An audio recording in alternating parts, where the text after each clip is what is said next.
Welcome back to the Social Web TV after an extended hiatus. It's so good to be back.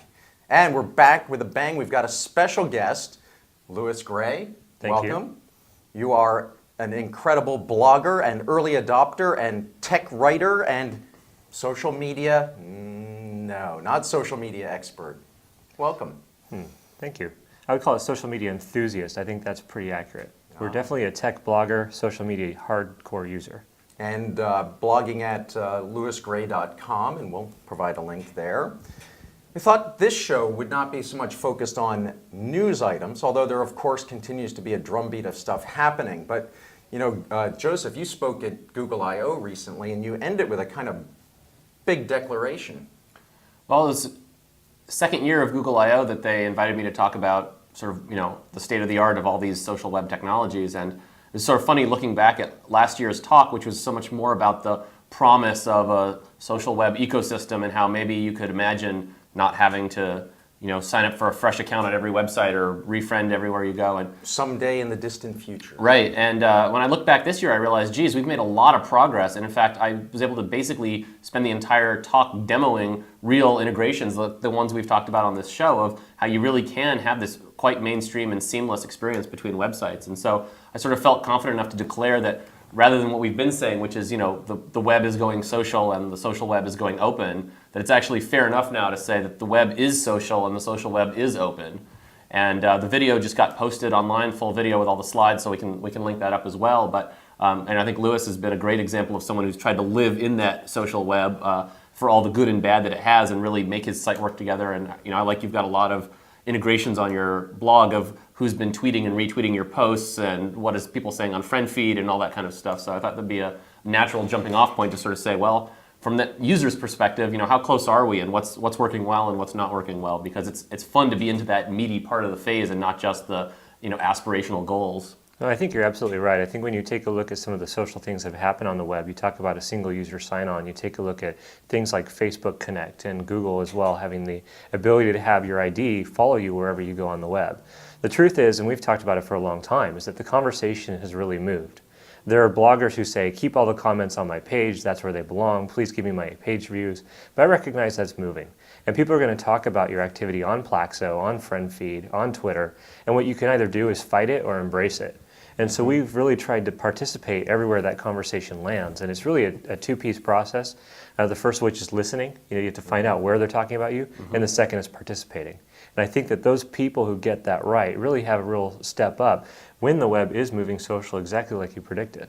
Yeah. So I notice almost everywhere I go online, I run into you and your content and your conversation. So I think one of the things that we can do today is just talk about, you know, where are all the places that at least early adopters are hanging out? Where has the conversation gone? I know one of the ones that you use a fair bit is FriendFeed.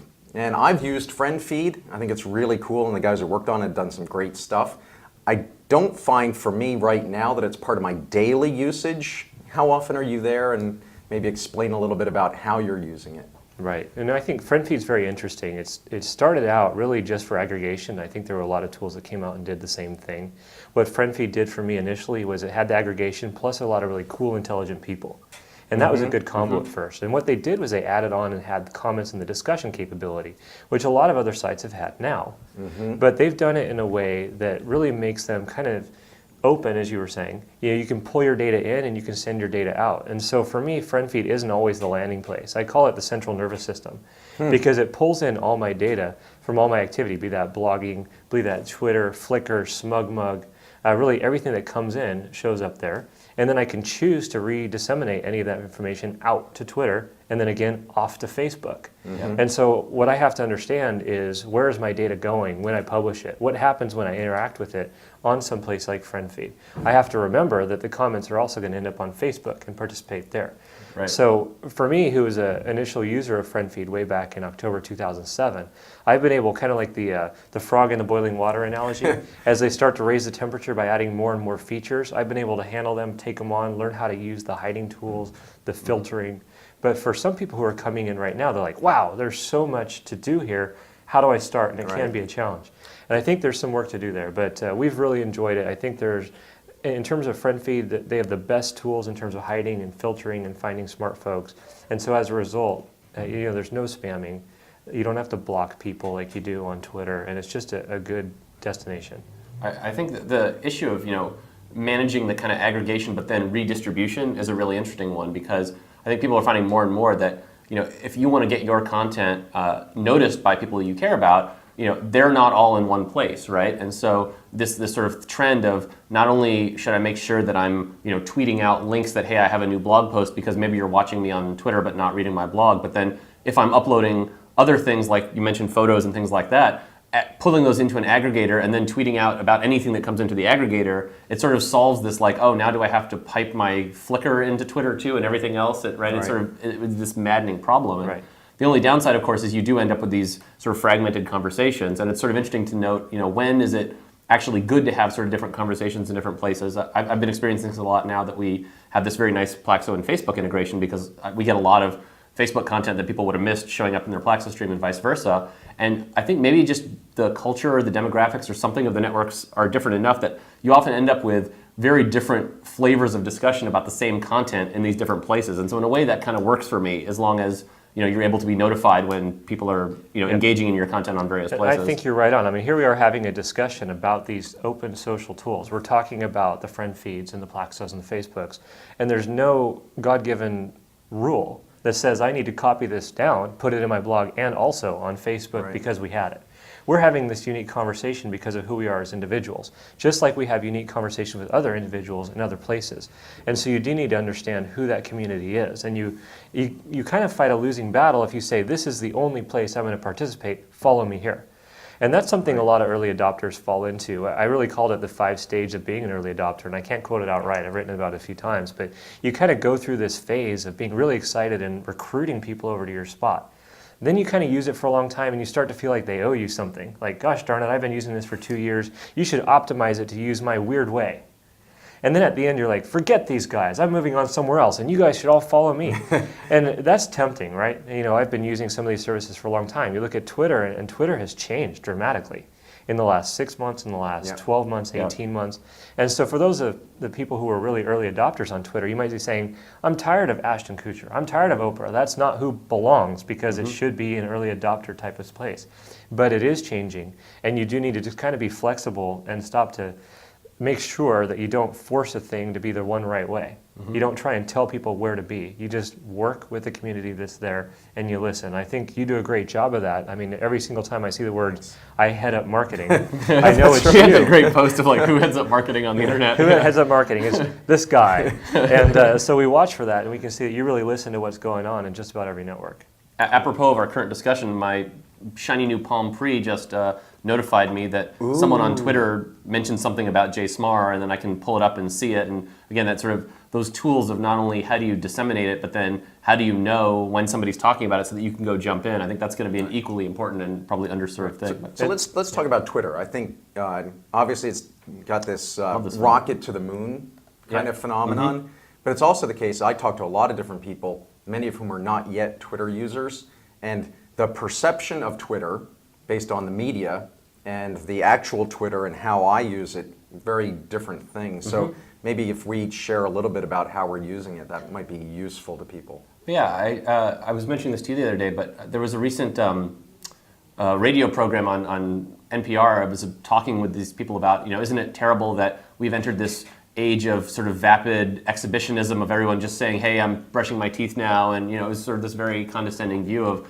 all this sharing that's going on, and that's really not my experience at all. I think what people miss, is that of course people are always doing a little of that, whether it's on the telephone or at the mall or whatever. But what's really important about things like Twitter is I'm able to stay in so much richer touch with so many people and products and areas that I care about. Where otherwise, just how would that happen? So, I'm not only following people I actually care about who are sharing not just personal things, but often professional things like here's a new release that I just, here's something I just worked on, or here's an article you should pay attention to. But, like leading up to the Palm Pre, right? There were people who are experts in tracking all the latest news, and if I could just follow them, it's a very easy way to know what was going on. So I feel like it's really making me a lot smarter, and by lowering the friction for both producing that content and then following it, both in terms of the ease of use and also the total amount of content, it's sort of giving me this big kind of like forward radar that I can't really imagine life before it. And that started with blogging, and Twitter and these other things have sort of taken it even further. But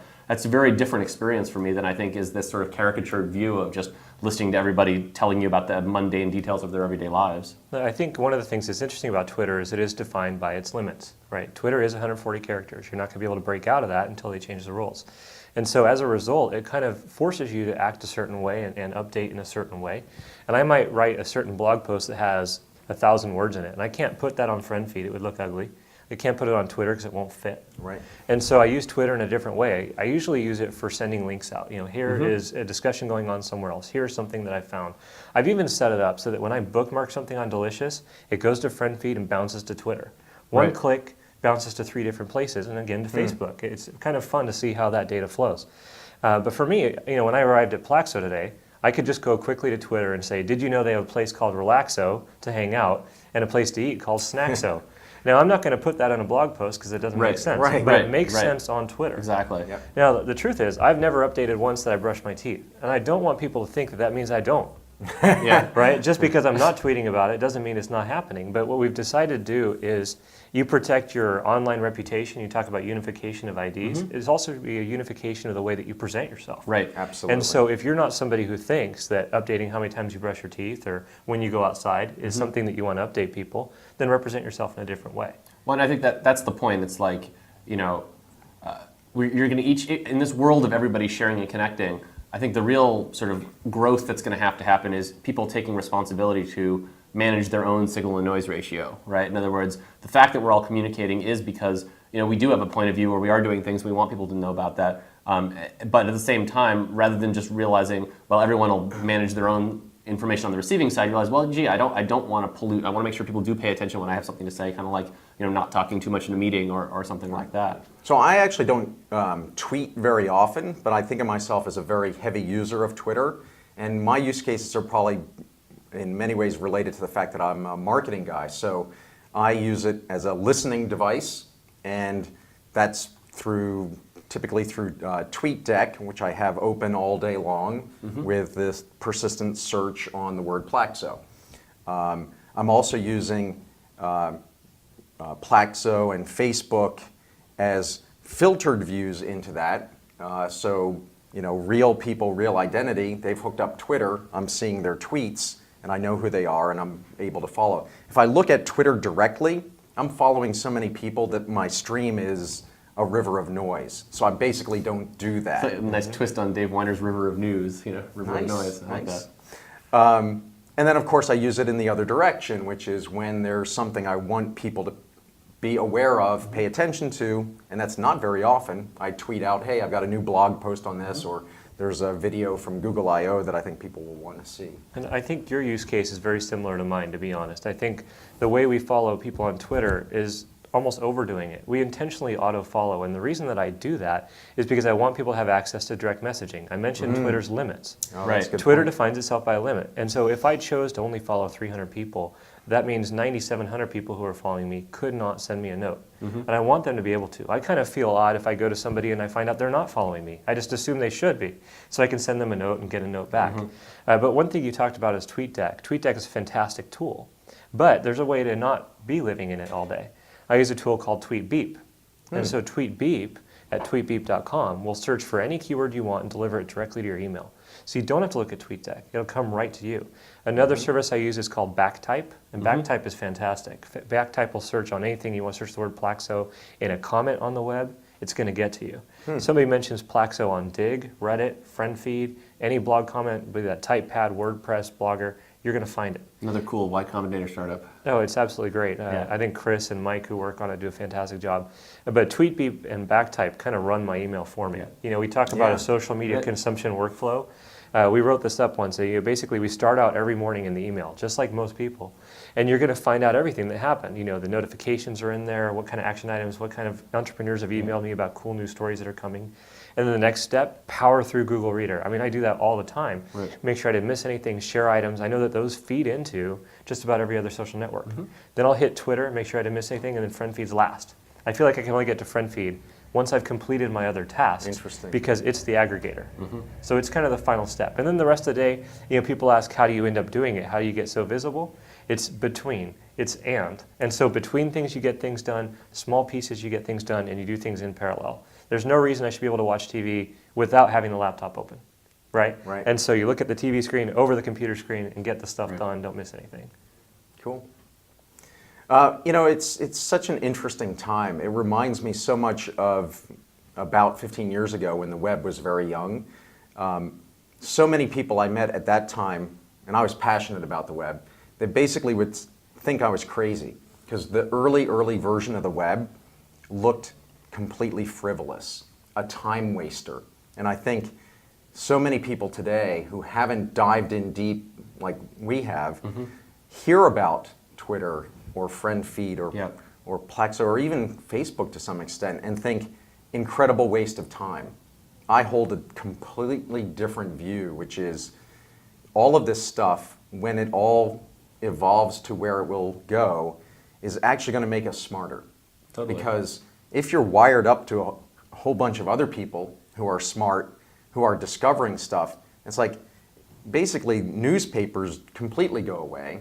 I find out what's important to know based on all of the different collectors in my life. So I think it's... And I think that's really the experience for people like us. I mean, I don't go to any news sites. I don't go to Google News or New York Times or anything like that. And I don't watch TV and for the news. And yet I feel very informed because if anything's worth mentioning, someone I'm connected to or following is going to mention it. And in fact, you can almost tell the relative importance of a story by the number of people who are talking about something. So, sort of a sad but poignant example when I got back on Friday, and as soon as I landed from the airport, I see all these people talking about the Stanford professor, Redgee who had passed away, and he was one of my first CS professors at Stanford, and I was shocked, but it was like you just immediately saw this diffusion wave, and not only the knowledge of it, but all this commentary, which was a lot more meaningful to me to hear the sort of personal stories from people I actually care about than just sort of a one summary headline. So it's that personalization, and I think when it's done right, it can not only make you smarter, but I think Evan Williams said this, and it's totally true for me. It makes your life richer. When you can just get these little,